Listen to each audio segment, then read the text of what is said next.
오늘의 늙기 전에 읽어야 할 애정소설 119는 피터 박스홀의 죽기 전에 꼭 읽어야 할 책 1001권에서 15위를 차지한 케이트 쇼팽의 각성입니다. 우선 각성의 주요 내용을 살펴볼게요. 부유한 사업가와 결혼하여 겉으로는 정상적이고 행복한 가정을 꾸리고 살아가는 에드나는 남편과 함께 뉴올리언스 근처의 섬 그랜드 아일에서 여름 휴가를 보내게 됩니다. 40살가량의 중년으로 안정적인 무역업을 하는 퐁텔리에는 분위기를 맞출 줄 모르는 남자였지만 책임감이 강했고 아내와 어린 두 아들에게 헌신적이었습니다. 부인인 에드나 퐁텔리에는 28의 프랑스계 미국인으로 미인인데 켄터키 시골에서 유년 시절을 보냈고 독실한 장로교 집안 출신입니다. 자식을 우상으로 떠받들고 남편을 공경하며 한 개인으로서의 자신을 없애 가정의 수호천사가 되어 날개 펼치는 걸 신성한 특권으로 여겼다. 외출해서 돌아온 퐁텔리에 씨는 아이들이 열이 나는 것을 보고 부인을 불러서는 나무라기 시작합니다. 끝도 없는 남편의 잔소리에 에드나는 펑펑 울게 되는데 다음날 남편은 미안했는지 선물을 보내고 사람들은 남편을 잘 만났다고 찬사를 보냈습니다. 퐁텔리의 부인은 남편보다 훌륭한 남자를 몰랐기에 이러한 찬사를 인정할 수밖에 없었다. 그러나 에드나는 휴가지에서 만난 사람들의 관능적이고 솔직한 인간관계를 보며 억눌려 있던 자기 아내의 열망들에 귀를 기울이기 시작합니다. 아이들을 무척 사랑했지만 혼혈 하녀가 데려가 아이들이 눈앞에 보이지 않는 시간에는 무한한 자유를 느꼈습니다. 음악을 좋아하는 에드나는 자신이 고독이라고 이름 붙인 구슬픈 곡조를 들으면 해변의 바위 옆에 알몸으로 써 있는 한 남자가 생각났습니다. 우주 속 한 인간으로서 자신의 위치를 자각하고 하나의 개인으로서 자신이 자기 내면과 주변 세계와 맺고 있는 관계에 대해 깨닫기 시작했던 것이다. 그리고 그녀는 별장 주인의 아들인 매력적인 청년 로베르에게 사랑을 느끼게 되고 새벽 1시가 되도록 잠을 이루지 못합니다. 지금까지 여성과 어머니로 세상의 기대에 맞춰 살아온 에드나는 생전 처음 삶의 기쁨과 해방감을 맛보지만 로베르는 유부녀인 에드나와의 사랑으로 고뇌하다 갑자기 멕시코로 떠나고 에드나는 집으로 돌아오게 됩니다. 뉴올리언스 저택으로 돌아온 에드나는 로베르 생각을 떨쳐버릴 수 없었고 점점 자신에게 변화가 생기는 것을 깨닫게 되었습니다. 마치 빛나는 태양이 뜨면 별 생각 없다가 흐린 날이면 태양이 무척 그리운 것처럼. 이후 에드나는 그동안 당연하게 여겨왔던 자신의 삶의 방식과 조건들을 새로운 시각으로 바라보게 됩니다. 자신을 하나의 소유물로 생각하는 남편과의 결혼 생활의 회의를 느끼며 스스로의 의지에 따라 행동하는 자유롭고 독립적인 삶을 추구하기 시작하는 것입니다. 의무적인 집안 행사보다 그림 그리기와 독서에 몰두하고 고독을 즐기면서 낯선 곳을 배회하여 남편을 놀라게 하기도 합니다. 남편으로부터 경제적 독립을 위해 자기만의 주거 공간에 이사하는 등 파격적인 행보도 보여주는 것입니다. 인생이란 기이한 아수라장 같고 피할 길 없는 종말을 향해 맹목적으로 꿈틀꿈틀 기어가는 벌레와도 같았다. 퐁텔리에 씨는 아내가 갑자기 변한 이유를 정말 몰랐는데 자신은 밤낮으로 일하는데 집에서 우아하게 지내면서 뭐가 불만인지 모를 노릇이었습니다. 부인이 세상 밖으로 나설 때 차려입던 옷처럼 자신을 포장하던 거짓 자라를 매일 벗어던지고 자기 자신이 되려 한다는 사실을 그는 미처 몰랐던 것이다. 퐁텔리에 씨는 집안 주치의인 망들레 박사를 방문하여 아내가 이상해졌다고 말하고 망들레 박사는 직접 에드나를 방문해서 관찰해보게 됩니다. 자신이 알던 생기 없던 여성에서 지금 이 순간 활기 넘치는 존재로 바뀌어 있었다.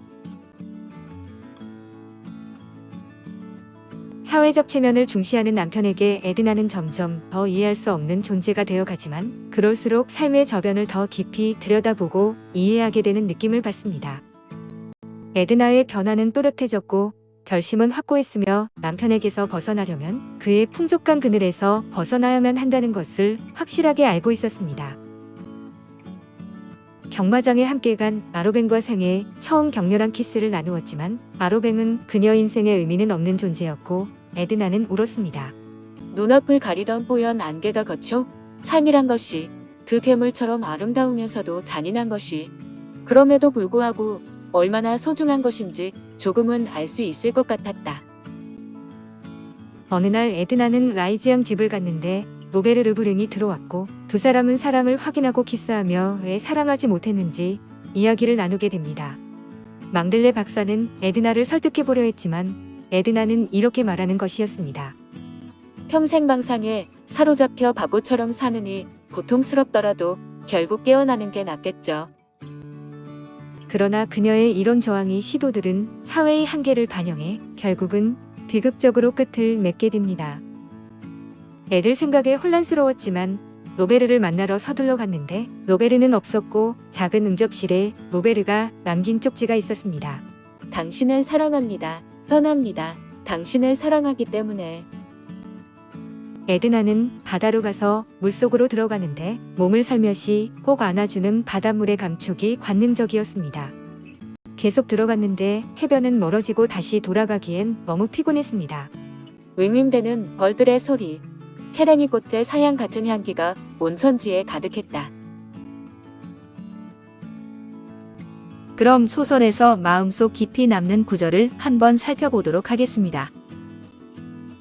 그녀의 내면에서 희미하던 어떤 빛이 분명해졌다. 그 빛은 하나의 길을 보여주었지만 이는 금지된 길이었다. 처음에는 그 빛이 그저 당황스럽기 짝이 없었다. 그 빛 때문에 에드나는 꿈을 꾸거나 생각에 잠겼고 어두운 고뇌에 빠지기도 했다. 지난번에는 그 고뇌 때문에 한밤중에 펑펑 울다가 겨우 추스르기도 했다. 본질적이지 않은 거라면 나도 포기할 수 있어요. 아이들을 위해서라면 돈도 포기할 수 있고 목숨도 바칠 수 있어요. 하지만 나 자신을 포기하진 않을 거예요. 더 또렷하게 설명하긴 어렵군요. 이건 최근에 차츰 이해하고 깨닫기 시작한 거예요. 이유는 모르겠지만 매우 행복한 시절이었다. 완벽한 어느 남쪽 바닷가에서 보낸 날의 호사스러운 따뜻함과 햇볕, 색깔과 향기가 자신의 존재와 온통 하나가 된 듯하자 에드나는 살아 숨쉬는 것에 감사했다. 이유는 알 수 없지만 불행하다고 생각한 날들도 있었다. 그럴 때면 기쁨과 슬픔, 삶과 죽음에 아무런 의미가 없어 보였다. 그런 날이면 에드나는 그림을 그릴 수도 없었고 맥박이 뛰고 피를 뜨겁게 하는 공상을 할 수도 없었다. 여자가 사랑하는 이유를 알면서 사랑에 빠진다고 생각하세요? 사랑할 사람을 고르던가요? 마음속으로 저 사람한테 가. 저 사람은 대통령이 될 만한 유능한 정치인이니 저 사람이랑 사랑에 빠져야 해라고 생각하는 줄 아세요? 아니면 명성이 자자한 이 음악가한테 내 마음을 줄 거야 하거나 세계 금융시장을 주무르는 이 금융가가 좋겠어라거나. 일부러 제 말을 왜곡하는군요, 말레인. 로베르를 사랑하세요? 물론이죠. 에드나가 말했다. 처음으로 이 사실을 인정하자 에드나의 얼굴이 화끈거리며 군데군데 붉어졌다. 글쎄, 가령 오늘 헤어질 때 내 날개가 얼마나 튼튼한지 보겠다고 팔로 나를 안고는 어깨 쪽지를 만져보더니 이렇게 말하는 거예요. 전통과 편견이라는 평원 위로 날아오르려는 새는 강한 날개를 가져야 해요. 약한 새들이 상처입고 지쳐 날개를 퍼덕이며 다시 지상으로 낙하하는 모습은 서글픈 광경이에요. 에드나는 비둘기 집이 좋았다. 편한 가정집 분위기도 있었지만 에드나가 스스로 그 집의 매력을 더해 집안이 따뜻한 햇살처럼 환했다. 사회적 지위는 낮아졌지만 정신적으로는 그만큼 높아진 기분이었다. 일상의 의무에서 벗어나고자 한 걸음 한 걸음 내디딜 때마다 자기 존재가 더 강해지고 딛고 선 범위도 넓어졌다. 이제는 오로지 자신만의 눈으로 세상을 바라보게 되었다. 삶의 저변을 더 깊이 들여다보고 이해하게 되었다. 이제 자신의 영혼이 이끄는 대로 살 뿐 세상의 평판을 의식하며 사는데 만족할 수 없었다. 정말이지 바보 같은 남자군요. 퐁텔리에 씨가 나를 자유롭게 놔두는 그런 불가능한 일을 꿈꾸며 세월을 낭비하다니. 난 이제 퐁텔리에 씨가 마음대로 처분할 수 있는 소유물이 아니에요. 내 선택에 나 자신을 맡길 거예요. 로베르, 여기 있네. 이 여자를 데려가서 행복하게 살게나. 이제 그 여자는 자네 것일세. 라고 한다면 당신네 둘 다 비웃을 거예요. 레이첼입니다. 그럼 제가 작가와 소설에 대한 뒷이야기를 알려드리도록 하겠습니다. 페미니스트 작가들의 활동이 기지개를 펴기 시작하던 19세기 말 마지막 대작이라는 평을 받고 있는 이 작품은 케이트 쇼팽의 1899년 작품입니다. 1899년 각성이 출판된 후 쇼팽은 부도덕하고 자유분방한 여자 이야기를 쓰는 작가로 낙인이 찍히고 이 작품은 절대 읽어서는 안 되는 금서로 지정되기도 했습니다. 당시 금기시되던 여성의 성적 욕망과 일탈을 그리며 결혼 제도를 공격했다는 이유로 독자들의 거센 반발에 부딪혔습니다. 반세기가 지난 뒤에서야 작품의 가치를 인정받기 시작했고 오늘날은 미국 고교와 대학의 필수 도서로 추천하고 있으며 많은 탑보딩 스쿨의 영어 시간에 다루고 있는 책입니다. 그러나 오늘날 널리 읽히고 있는 각성은 보바리 부인의 미국판이라는 비판도 받고 있습니다. 케이트 쇼팽은 미국의 단편소설 작가로 20세기 페미니스트 소설의 선구자로 불리는데 죽은 지 10년 후에야 최고의 작가로 인정받았습니다.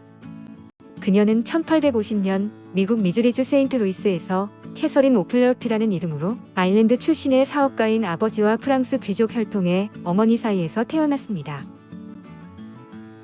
18세에 세인트루이스 가톨릭 여학교를 졸업했고 20세인 1870년에 루이지애나주 출신의 오스카 쇼팽과 결혼해 뉴올리언스에 살면서 29세까지 6명의 자녀를 낳았습니다. 미국에 정착한 프랑스계나 스페인계 귀족의 후손들 문화가 지배적인 이국적인 도시 뉴올리언스에서 지낸 9년간의 생활은 이후 그녀의 작품에 큰 영향을 미쳤는데 그녀의 작품의 무대는 모두 루이지애나였습니다. 1882년에 남편이 말라리아로 사망하자 많은 부채와 자녀들의 양육을 떠맡은 그녀는 친정으로 돌아와 본격적으로 글을 쓰기 시작했습니다. 1894년 첫 단편집 바유 사람들을 출간해 단편 작가로 명성을 얻었으나 1899년 장편소설 각성이 여성의 부도덕한 일탈을 그렸다는 이유로 출판이 금지되었습니다. 각성에 대해 비평가들은 도덕관념이 없는 소설이자 병적이고 천박하며 공감할 수 없는 소설이라고 비판했고 여성의 성적 욕망과 일탈을 다루었다고 수많은 독자들이 이 작품에 거센 비난을 퍼부었습니다. 결국 출간이 금지되고 세인트루이스의 예술가 협회에서 제명되었으며 도서관에서 그녀의 책을 비치하기를 거부하기도 했습니다. 이후 출간 예정이던 그녀의 세 번째 단편집도 알 수 없는 이유로 출간이 취소되고 충격에 휩싸인 쇼팽은 창작 활동을 하지 않게 됩니다. 대표적인 단편소설로는 데지레의 아기와 1시간 이야기, 폭풍 등이 있으며 실수와 각성이라는 두 편의 장편소설을 썼는데 이후 왕성한 창작 활동을 하지 않다 1904년 뇌출혈로 사망했습니다. 너 보고픈 날은 바람이 불고 나뭇잎이 바람에 날린다. 먼지가 바람에 날린다. 너 보고픈 생각 때문에 바람은 불고 산은 푸르고 햇빛은 밝고 하늘 또한 끝없이 높다 해두자. 먼지 또한 날린다 해두자. 너 보고픈 날은 창문을 닫고 안으로 고리를 잠그기로 한다. 나태주, 너 보고픈 날은